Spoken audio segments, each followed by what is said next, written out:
Hello everyone, we're back with part 2 of the fist weapon only challenge, and we're fisting our way through Lordron. A quick recap on the rules for those who didn't see part 1. 1. No glitches or exploits that'll allow area skipping. 2. Every mandatory DLC boss must die, big or small. The only exceptions are basically Gwendolyn because we have no physical way to hit Guinevere with our current loadout, and Priscilla because she's the best waifu, and a friend. 3. Fist weapons are the only tools allowed for combat. Armor is also not allowed, but rings and equipment are. So this means stuff like the Dragon Torso Stone or resin is completely allowed. Now before we begin, I'd like to once again thank the artist Katophoenix for her lovely artwork. Be sure to show her some love. I'd also like to ask you to support the content with a like and give me your feedback down below. Now let's begin this session, shall we?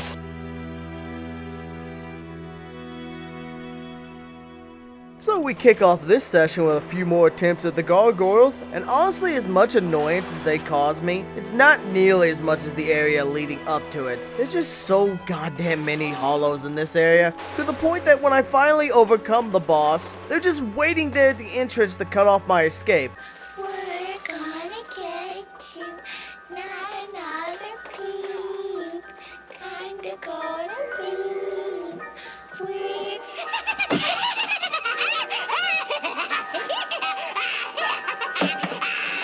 Now for the Gargoyles themselves, it's going to be a 2-on-1 gank fight. But luckily the second one spawns in with less than half health, a luxury future games will not afford us. Patience is the biggest thing to keep in mind for this fight, as they like to use fire as an area denial tactic, which will definitely cover the other one's ass a lot. Your best time to score hits is when they both happen to try for fire. I've noticed the second one that joins likes to use fire almost religiously if you're at a medium distance, which if you're smart you can use to bait him into an easily predictable move and hopefully give yourself some time to wail in the other. Once one goes down, the other should be easier, at least if you don't just yeet yourself off the roof like I did.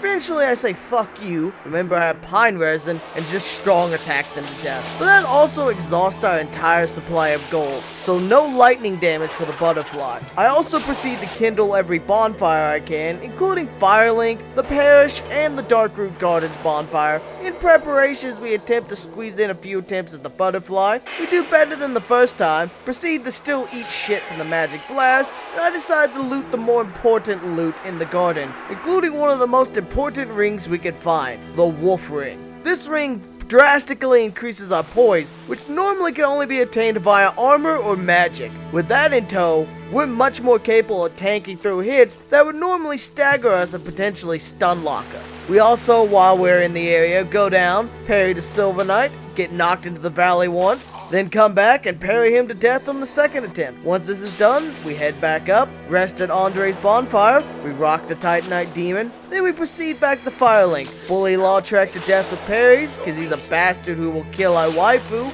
and more importantly, cut off access to one of the most central bonfires in the game. We also take the time to grab that last Firekeeper soul in the area to get a +3 Estus flask, and we are sitting pretty. Next is the path to the Capra Cocksucker, so we head down to the burg bonfire. We only need to make this work once and we won't have to deal with this shit again. So we run down there, promptly get our ass eaten by a pack of stray hounds. On our next attempt, we manage to beat the 3 dogs to death, attempt to bait the assassins out one at a time, fail, have all 3 come out, lure them back, and then proceed to run to the hills past them, only to get stuck between a pillar and 2 dogs. We nearly bleed out, and only by the grace of Gwendolyn are we lucky enough that one of the dogs jumps out of our way, freeing us to run past. Then we run through the lower path, only to get shanked in the face with a throwing knife once, but we do manage to unlock the shortcut. With it unlocked, and us stocked up nicely on charcoal pine resin, it's time to take on the Crapper Demon. We head back to the burg, parry a few stabby lads, and show them that fist beats knife, take out the puppers, and eat shit on our first attempt at Capra, which is to be expected. The dogs really do make the fight a lot worse than it has to be. The second attempt, we managed to get the dogs out of the way early, and we managed to nail a good amount of drop attacks on Capra, giving us the path to victory, and more importantly, the key to the depths and the large ember it holds. Once we're there, we cave in some hollow skulls, open a PETA kill shelter on all the dogs down here, then we beat the butcher to death because his prices on fresh hollow meat is just outrageous, and we steal his cooking ember. We also free a dumb pyromancer who got himself locked in a barrel, and for some reason I just cannot aggro the second fat butcher. I think it's because I have no armor on, so he can't hear me clank clank clanking, and I'm not within sight range for them, but that's just a hunch. We also slip quickly into the depths, grab ourselves a neat looking shield, pound a giant rat, go down the world's smelliest slip and slide, unlock the path to the sewer bonfire, and unlock that bonfire too. But we aren't resting here as we're not fighting the fleshlight dragon yet. We homeward bone back to Firelink, and it's time to head down to that poison town.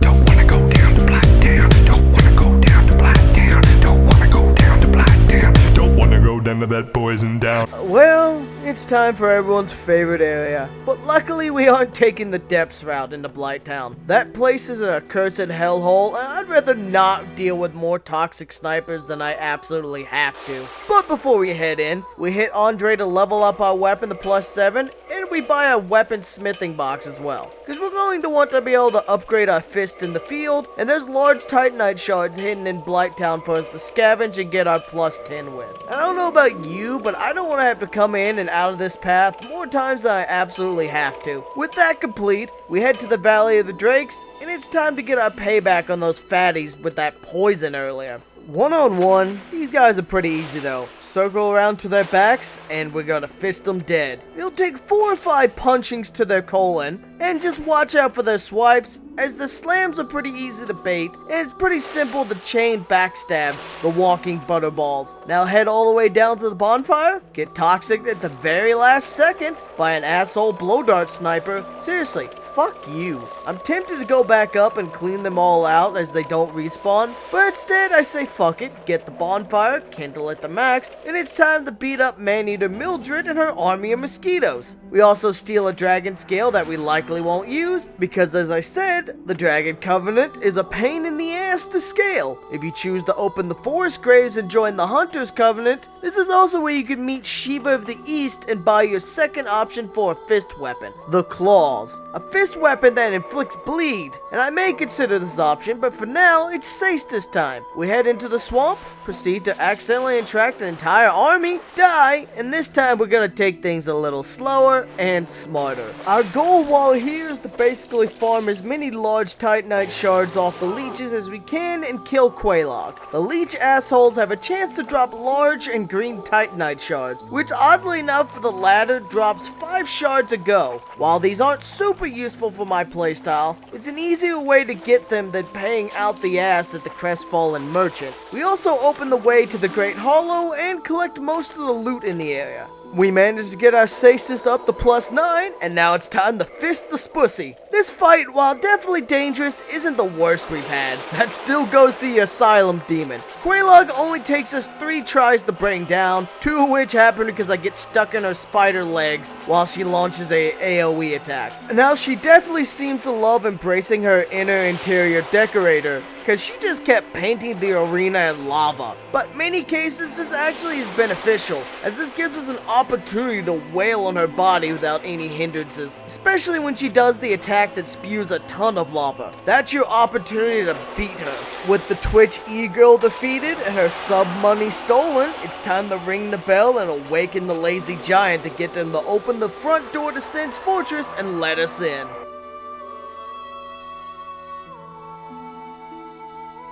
With the bell rang, we head downstairs, open the hidden door to Quailana, talk to Engi, and warp out back to the bonfire. Now it's time to dart out of here. I say that because on my way on the ladder at the last possible second, an asshole blow dart sniper hits me. But don't worry, we'll come back for their asses later. Once done, we head back to Firelink, then to the parish, do some minor inventory adjustment, aka dumping everything we can't use, head downstairs and buy the Crest of Artorias so we can open the path to our next upgrade, the Claws. But before we do that, it's time to dive into the fortress and deal with the asshole snake people. Now, these opening ones, if things go right, you can kill one with the trap and make this section go easier.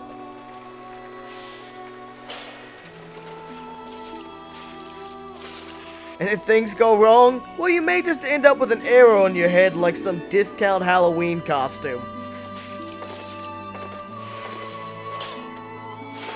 Next up in Sens Funhouse is the catwalk of swinging axes. We almost perfectly execute the bait to kill the snake until the magic one upstairs nails us with lightning, knocking us off, but luckily not killing us. The snake chases us up the ladder while we also run from the Titanite demon, and then we fall off the second ladder, but we do manage to kill the snake back on the landing where we started this. Once this is done, I drop back down, climb all the way up, get smushed by a giant, then we come back and manage to take him out on the second time with no problems. With the giant problem out of the way and an extra chunk in hand, it's time to keep heading up. We bait the snake into the Axes of Doom, we break the female snake's back, and just for good measure, we fill her with trap arrows. We run into Snake on a catwalk, and after a 10-minute long cutscene, we duke it out with me coming out on top. Running past the boulder, we hit our second death in Sens Fortress, that being to the next snake lady. Funny how they keep killing me.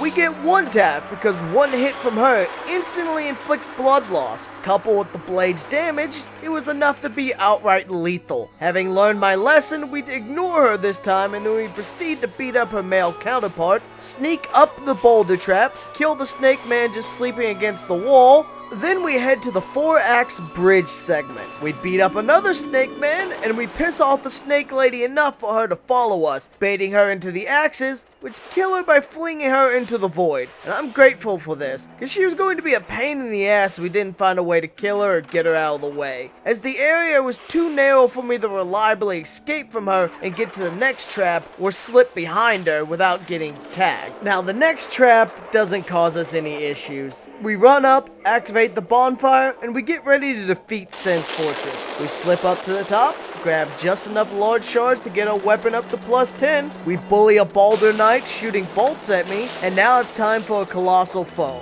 We head up to the highest point in the fortress and kill this giant so he ceases to cause us any more problems. Then we head down, bolster our weapon to +10, get into a slight bit of trouble with Mr. Wham Slam over here, and we get prodded faster than a kindergartner on Epstein's Island. Now we are onwards to Fee Fi Fo Fum. It's time for the pain to come. But real talk, this boss actually went by pretty quickly, only taking 2 tries to bring him down. If you wail on him enough, he'll get dizzy, and you hit him some more until he falls down for even more free hits, and he'll go down pretty quick, all things considered. It's at this point I decide it's time for an upgrade. So off to the gardens we go. Now before we head into the Forest Hunters Covenant area, we also take the time to finish off that butterfly, and we get his ass in one more go. And we spend his souls. We now do a hell of a lot more damage on this dainty asshole than we did the last times we were here. Also on the plus side, I did get to see a new attack I never saw from them before. A giant blue spear magic attack, which is weird as his other attacks are green, but still he doesn't give us any real trouble. So we head up, grab the Divine Ember, and the Blacksmith's Bone will take us home. We warp on back, and let's head into the Forest Hunters Covenant now that's been locked behind the crest of Artorias. Now there's a few things we can use this area for. One, it makes a great farm spot, as each of the NPCs offer a minimum of 1,000 souls, more if you use the coveted Silver Serpent Ring, and several of them also drop 2 or even 3k. And there's an easy way to kill them. If you lure them to the staircase, you can trick them into running off, having them hit you in the head, and oftentimes they'll either glide right off the edge like I proceed to do to myself, or they'll land in a position just waiting for you to botch a chiropractic procedure on their spine and send them right off the cliff. But soul farming is not why we are here. We're here to join the Darkroot Covenant, spawn Shiva in, talk to him, and then it's time to run down the Blight Town. But we also take a quick pit stop at the female undead merchant to buy some blooming moss, as I want some for what's coming up. That's right, once we get back to Blight Town, it's time to first beat up as many of the blow dart snipers to death as we can, and we managed to get all but 2 of them. One of them is on a ledge I just can't reach, and the second one falls down before I can get him. And he's guarded by like 4 fire dogs. Not worth the hassle for the respawn it'll likely cost me. But with most of them down, and not capable of respawning themselves, we head down, hit up Shiva, crush some souls, and buy our prize, the claws, for 5k. Now this baby's a definite upgrade over our Cestus. It has a higher physical base damage, plus it has better scaling with Dex, and while the strength isn't as good at an E, it's hard to ignore the B rating on Dex, meaning that this thing can actually scale way better. Not to mention, this thing is a burst damage god with that bleed stacking on top of the damage. So if you can get some good hits in, you can really nuke down an enemy. Plus, you can always buy multiple, make them elemental, and stack some elemental damages on top of that for that sweet, sweet bleed damage to really decimate all sorts of foes. It kind of makes me wish I had rushed this instead and spent more levels on Dex, but oh well, we'll fix that. We also made sure to spend the Iron Golem souls on topping up large shards, because I wanted to max out the claws ASAP. We're going to need 9 of each shard, and luckily Andre has us for the regular shards at a good rate, and we get the rest of what we need from the Crestfallen Merchant. With our new plus 10 weapon, we're ready to head off to Anolondo, but I think that will be for a later time. I hope you enjoyed this video. Please be sure to support the artist Katophoenix. She's a lovely and talented person, and I'd also like to thank each and every supporter of the channel, especially the members listed on screen who help make it easier to make this consistent content. This has been Core, and I'll see you next time, friends.